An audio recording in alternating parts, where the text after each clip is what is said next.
Do you think these camera settings look fine?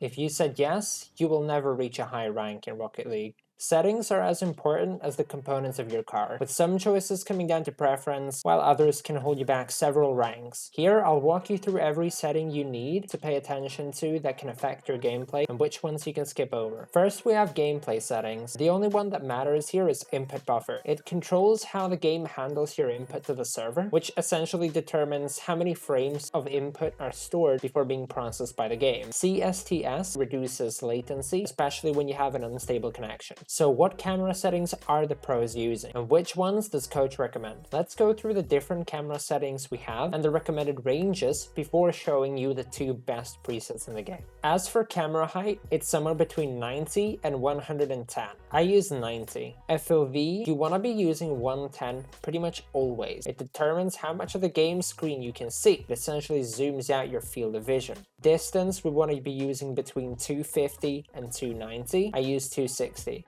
Angle, we have -3 until -5. I use -4. Stiffness, between 0.3 and 0.7. I use 0.5. Swivel speed, keep this between 2 and 7. This one is more personal preference. I use 4. Transition speed, you want between 1.3 and upward. I use 1.7. You don't want any demo transition time, so keep this as low as possible. Camera shake, well, come on now. You don't want any camera shake.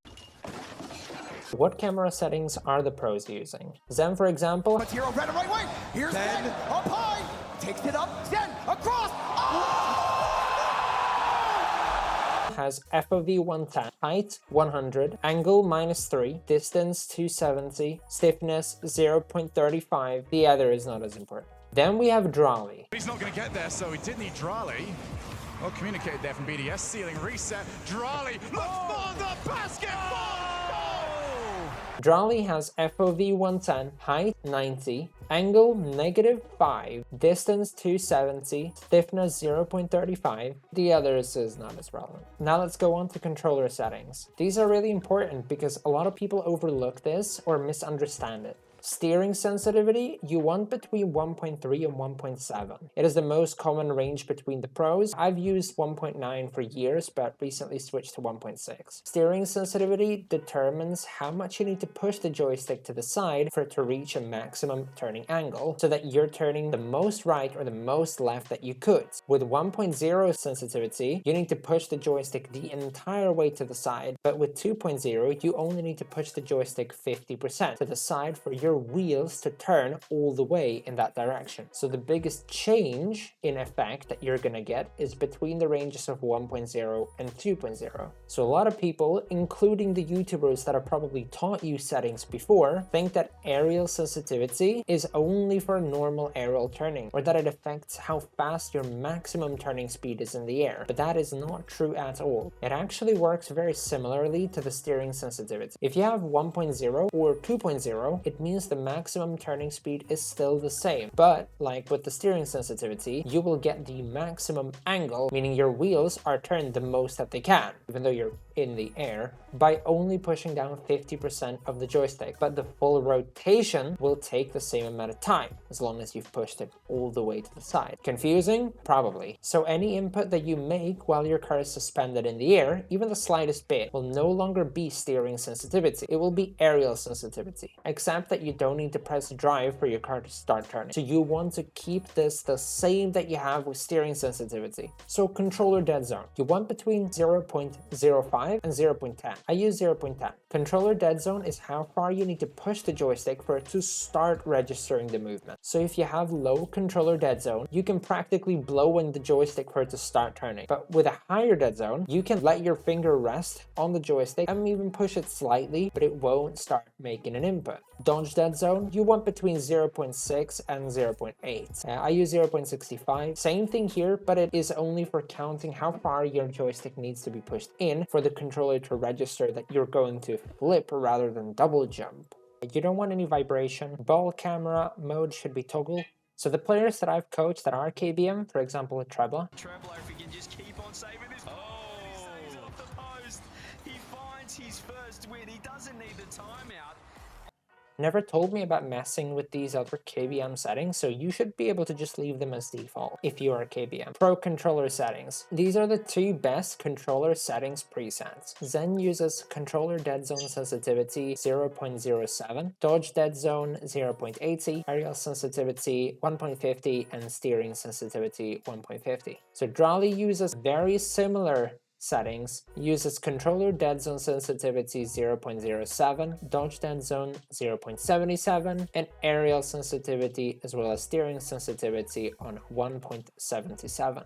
Okay, let's get into keybinds. As for keybinds, I have two preferred layouts and a small recommendation. The recommendation is that you have a form of air roll and the power slide button to be on the same button to minimize space. So the two preferred layouts are these. Directional arrow left and right should be on the left and the right button on the controller. Power slide should be on the left bumper, boost should be on the right bumper, and the optional one here is to have normal arrow to be on the left bumper as well. This is the settings that I use. The second preferred layout is directional arrow left and right to be on both of the bumpers, and one of those having power slide on them as well. Have boost on the right controller button. You can also have normal air roll on square. As for interface settings, you want ball arrow to be on. We want every bit of potentially useful information that we can get. Nameplate scale, I would recommend turning this up to at least 150, if not higher. It allows you to see where players are without even having to look at them directly. It's a hack because you can see players that are outside of your view and see them easier when flicking your camera around. Colorblind mode. I haven't heard a lot of people talk about this one, but I like it a lot because it enables a high contrast filter that reduces subtle details. This makes it easier to spot details, not having to look at them directly by a small margin. Now, if you have these next settings wrong, you might be 1 or 2 ranks below what you actually should be.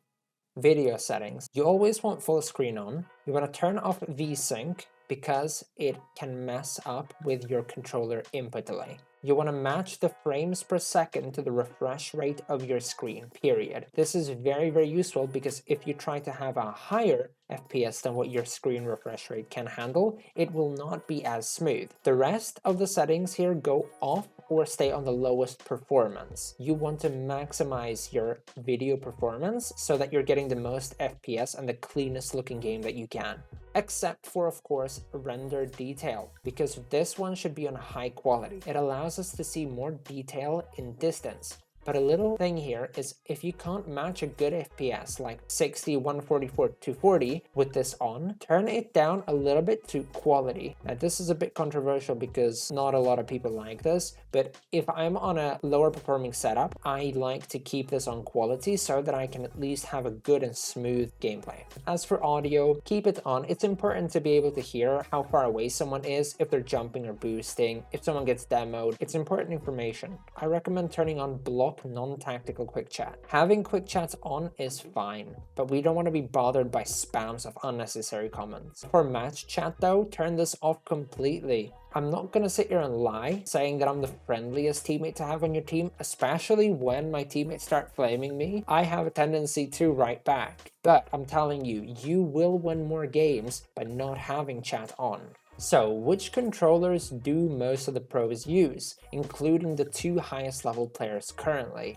Well, most high-level pros, including Zen and Drali, they use the PlayStation 4 Sony DualShock 4 controller. So these were the optimal settings and ranges, tried and tested over the game's 10 years of being out. Now if you load into your next game, you'll have the same prerequisite, assuming you don't have a completely suboptimal average frame rate, that the pros you see in RLCS have. So let's move on to playing the game.